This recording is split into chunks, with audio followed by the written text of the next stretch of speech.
So today we're going to talk about buying and selling trucks. Now, buying a truck is much easier than selling a truck. Selling a truck is hard. It's very hard. Um, I think when it comes to buying a truck, there's plenty of people who want to sell you a truck, right? Yeah, you go to the dealership, you go with a carrier, you go, with truckpaper.com, or you can go on Facebook. Lots of people want to sell trucks. Uh, and to buy a truck is pretty easy. They'll make it available. You'll pay through the nose in most cases, if you're going to buy a truck, especially if you're going to buy it from a dealership. A dealership will try to squeeze every single dime out of you. That that's just how they play the game. Typically what happens is a dealership will buy trucks, like maybe they'll buy it at auction price, and then they'll turn around and sell it at full retail price. So say for example, they go to the auctions, they find a truck at auction for 30,000, and then they'll put it on their lot for 50,000. Because the dealer got to make profit. He's going to make $20,000 profit, but that truck's going to sit on his lot for 6 months, and he's got to have salespeople show it to drivers. He may have to get it cleaned up a little bit, fix one or two things. So for him, he's got to buy it low and he's got to sell it high. That's the dealership model. When it comes to you as an owner operator and you go to sell your truck, it's not uncommon for guys to have this idea in their mind how much their truck is worth. And it is a surprise when they go to sell their truck and nobody's willing to pay them that much for their truck. It happens to me. But if you're going to sell your truck, you're going to have to lower your expectations of what you want for that truck. I will tell you, typically trucks depreciate in value anywhere from $20,000 to $30,000 per year. So for every year you hold on to that truck, it's another year older, and it has less value than it did the year before. And the more miles you put on the truck, the less value it has. Now, you could go through apps like Commercial Truck Trader or truckpaper.com, and you'll scroll through there and you'll see examples of your truck going for, listed for a good price. Well, these are guys that, are willing to sell the truck, but they're not listing the price that they're going to sell it at. They're listing it at a price that they're hoping, that they could sell it for. That they could be $5,000 to $10,000 overpriced, maybe more. So when you look at, commercial truck paper, or all these advertisements, and you see your truck, and you're like, well, my truck is worth just as much as that truck, and that truck is going for X number of dollars, so I should get X number of dollars. Well, first of all, that truck hasn't sold. It's listed, it hasn't sold. Nobody's bought it yet. So it's not worth what it's listed for. Generally speaking, it's not worth what it's listed for. Um, the truck is only worth what the buyer is willing to pay. For example, you may want $75,000 for your truck, but potential buyer may only be willing to give you 50,000. So this idea of what your truck is worth, it has to come down to reality. And for first time truck buyers, rookie owner operators with their first truck, this is a shock. They can't get their mind wrapped around it. They're like, how is it that I got so much money tied up in this truck and it's not worth anything? That's true. That's very true. Especially when you paid for a lot of repairs and your truck still isn't worth anything. And I see this all the time. Owner operators will spend $20,000 in repairs in their truck, okay, and then they want to sell their truck, and they want to get their $20,000 back, and the truck ain't worth $20,000. And they're adamant that they're going to get their money. I was like, okay, well, good luck. you know, uh, when you sink money in a truck, the only way you get that money back is you got to run the miles.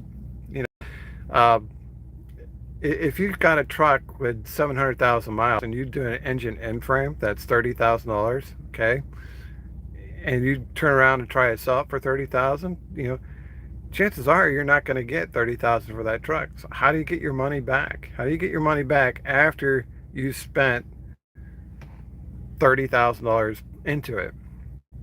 You got to make profit. You got to run those miles. If you're not willing to put the time in behind the steering wheel to get your money back, then don't put money in it. Because no one is going to give you what you want for your truck. Nobody. When it comes to buying trucks, especially trucks with high mileage, guys aren't going to give you full asking price for that truck.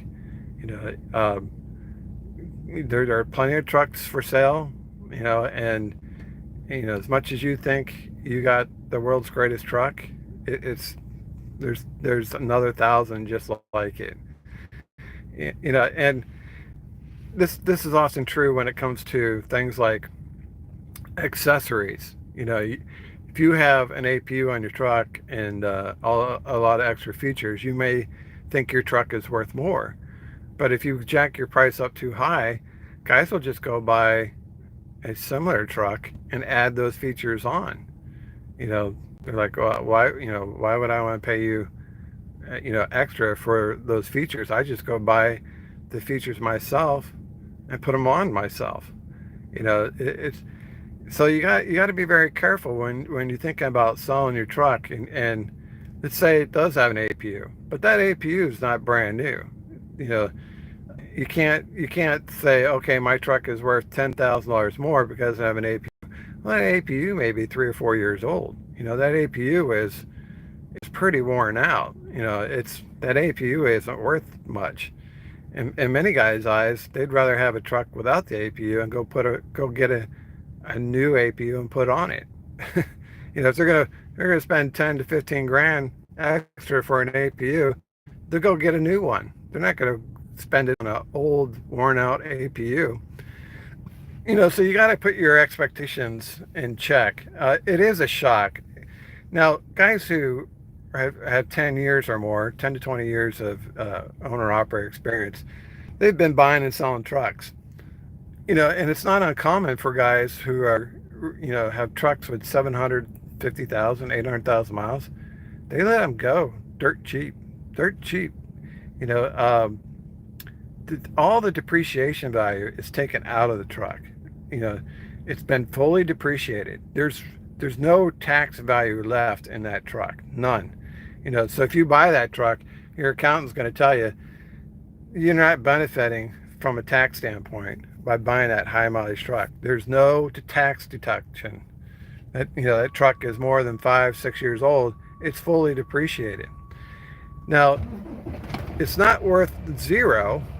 It is worth something, but not a lot. It's just not. There's not a lot left in the truck, and you look at the truck, and it may be in good shape. From a body standpoint, the cab is in good shape. There's not a lot of rust or nothing like that, but the truck is fully depreciated. It's probably within a year or 2 years from needing a $30,000 end frame. Typically you'll see guys start doing end frames anywhere from 750 to 800,000 miles, maybe a little bit more. Maybe they'll squeeze a little more miles out before they do an end frame, but that'll be $30,000 they're going to have to throw into that truck to keep it running. So they're not gonna spend a lot of money buying that truck and then have to turn around and put in $30,000 for an end frame. Because now the cost benefit analysis just doesn't make a lot of sense. If the price of the truck is too high and you got to do an end frame within a short period of time, you're better off going buying a lower mileage truck for a higher price. You know, and once the warranty expires, this becomes a high risk truck. It's tough because for the first time owner operator, they are kind of like disbelief. They can't believe that their truck has no value left. But when the truck has the warranty, that's good. But since that warranty expires, it's bad. And you're like, why is that bad? Well, because the risk of an expensive repair goes through the roof.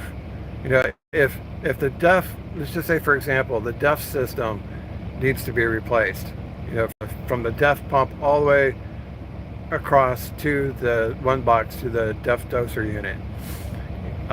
That could be a $10,000 repair right there. If it's under warranty, that's great. If it's not under warranty, that's a risk, a big risk. Same thing with that one box. The one box, if that goes, if it's under warranty, that's great. If it's not under warranty, it's $20,000. So when you look at these trucks and you're like, it's kind of like a ticking time bomb. It's no longer under warranty. If you buy it within the first couple months, you're probably going to have a breakdown, and you're probably going to throw 10 grand in it for a repair that's not under warranty. And then within a year or two, you're going to put another 30 grand in it for an in-frame. So you're going to have, you're probably going to invest $40,000 into a high mileage used truck just so you can keep it on the road. Okay, probably $40,000 plus the cost of buying the truck. So the cost of buying the truck has to be low, because otherwise you would be better off going to buy a newer used truck that had the warranty. Let's say for example, you found a truck and it's $30,000, okay, and it's 700,000 miles. You're probably gonna put 40 grand in it, to keep it on the road. Combined, 30,000 plus 40,000, that's $70,000. You can go buy a newer used truck with less mileage, like for 400,000 miles at Crete, for 80,000, and it comes with a warranty. So when buyers are looking at your truck, they always have to weigh their options. They're always thinking, well, I could buy that truck, or I could use that money as a down payment on a newer truck that has a warranty, or I could find other trucks, same make, model, and year, for a lower price. It's all like the buyer. It's like a buyer's market, right? It's like there's plenty of trucks to choose from, and the buyer has the purchasing power because the buyer is the one that has the money. You as a seller are in a lesser, not as strong position, because you have to have a reason why you want to sell the truck.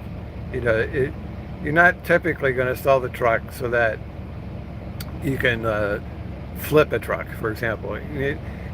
That really doesn't work. It's not like a house. You can't really flip a truck like you can flip a house and make a profit. If you sink money in a truck, that's sunk money.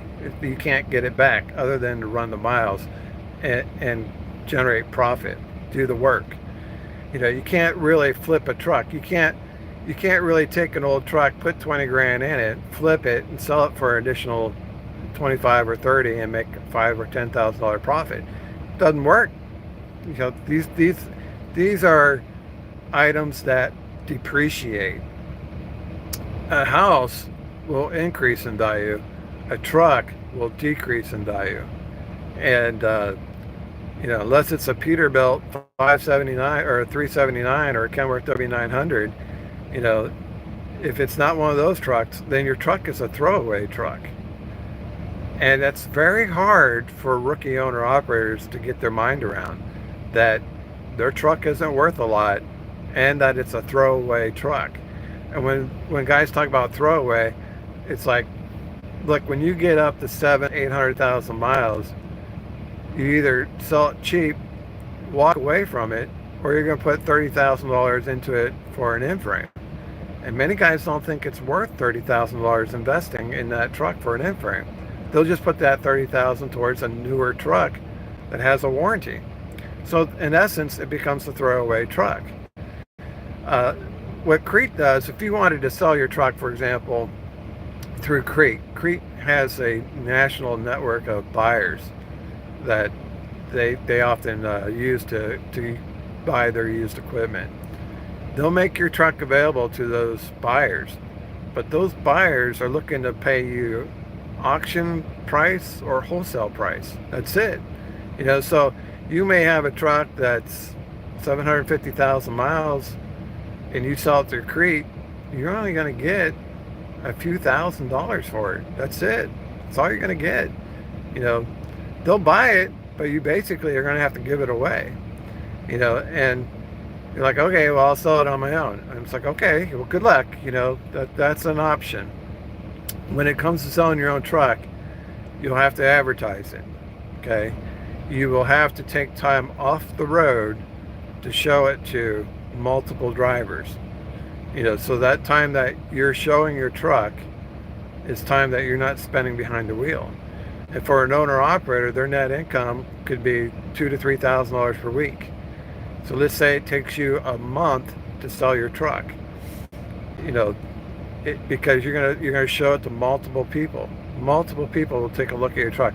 You'll probably take 25 phone calls or more, plus emails, text messages. You'll have some buyers who are more serious than others. You'll have some guys who are just dicking around. They'll waste all your time, and never come through. You'll get lowball offers. You'll have guys who are willing to pay cash same day, but at a very low price. So it's good experience for a rookie to sell their truck. It's very good experience. I recommend it to all owner operators. At some point in your career, it's part of your development, is to sell your truck.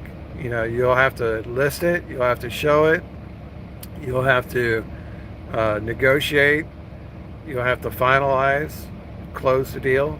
It's good experience, very good experience. But what you'll find is that your expectations for a price is probably not realistic. You could put a price on there, but your truck may sit for a long time. And it may take months to sell your truck. Meanwhile, either you're continuing to drive that truck and you continue to add miles to it, so that the more you drive it, the less value it has. And the older it becomes, the less value it has.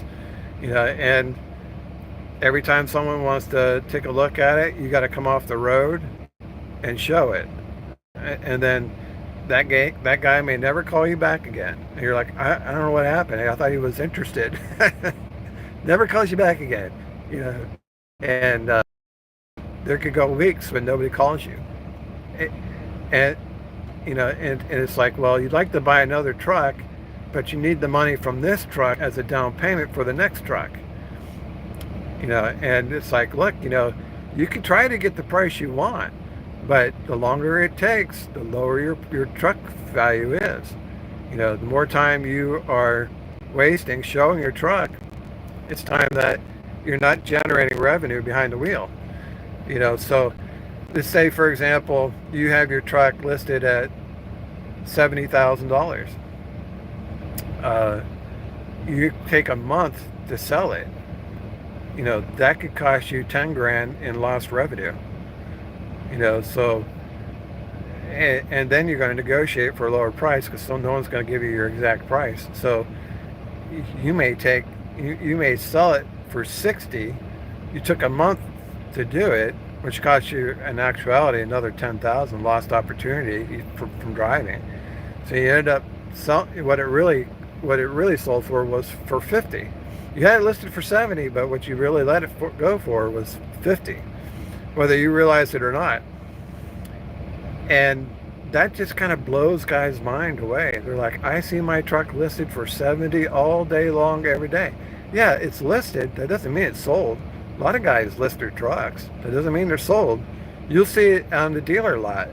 You'll see a truck on dealer lot listed for 70. It's not sold. It's still sitting there. You know, what it actually sells for is often much less. And for first time owner operators, uh, you know, this is this is very discouraging, very discouraging. They think their truck is worth more than it actually is, and a buyer's not going to buy it unless it's a good deal. You know, they have a lot of trucks to choose from. Again, it's a buyer's market.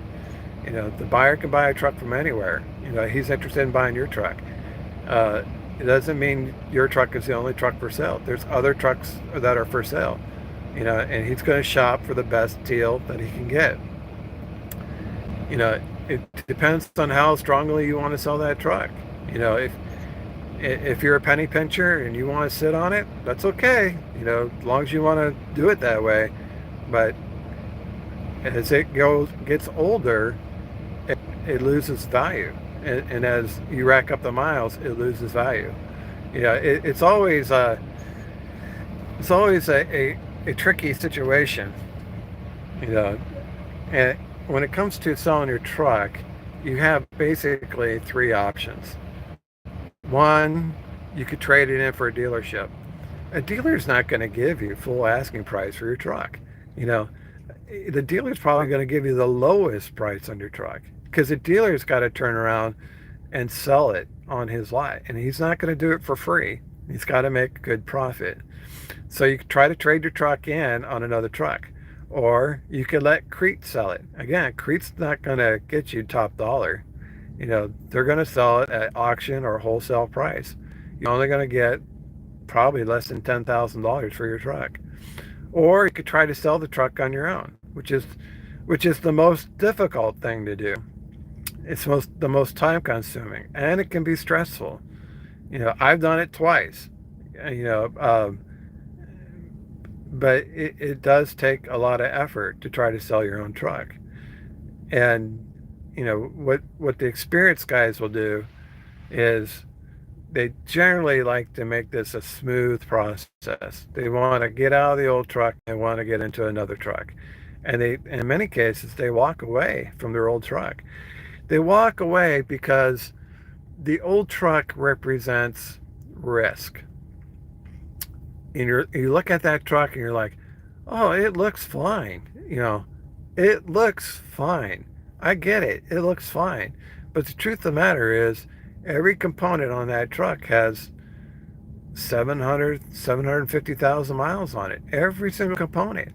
And every time one of those components wears out from normal wear and tear represents downtime. Downtime is very expensive.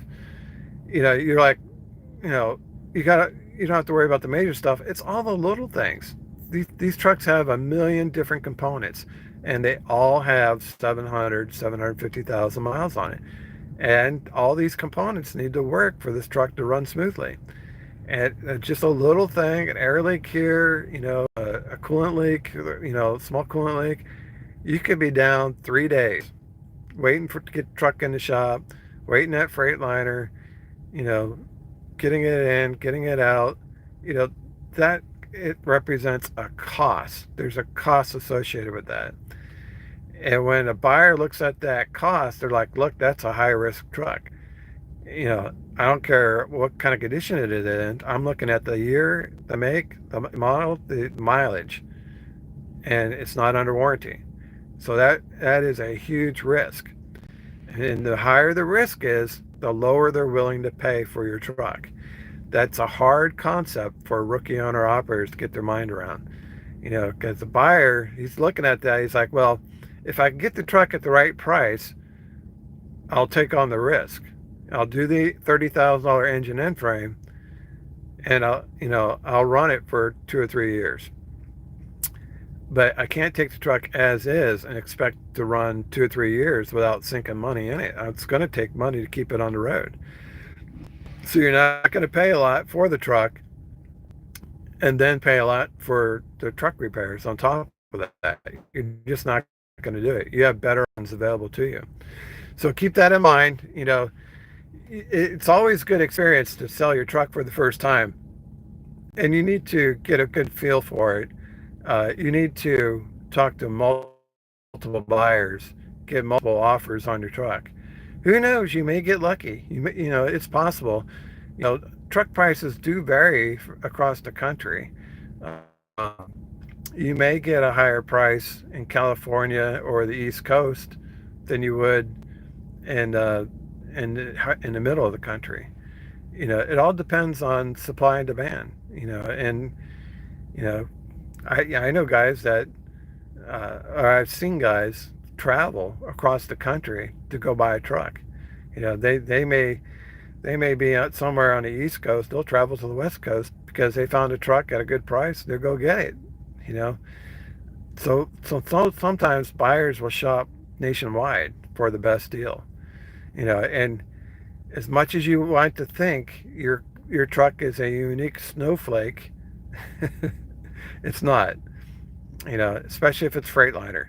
Freightliner is the most common truck on the road. It's not unique.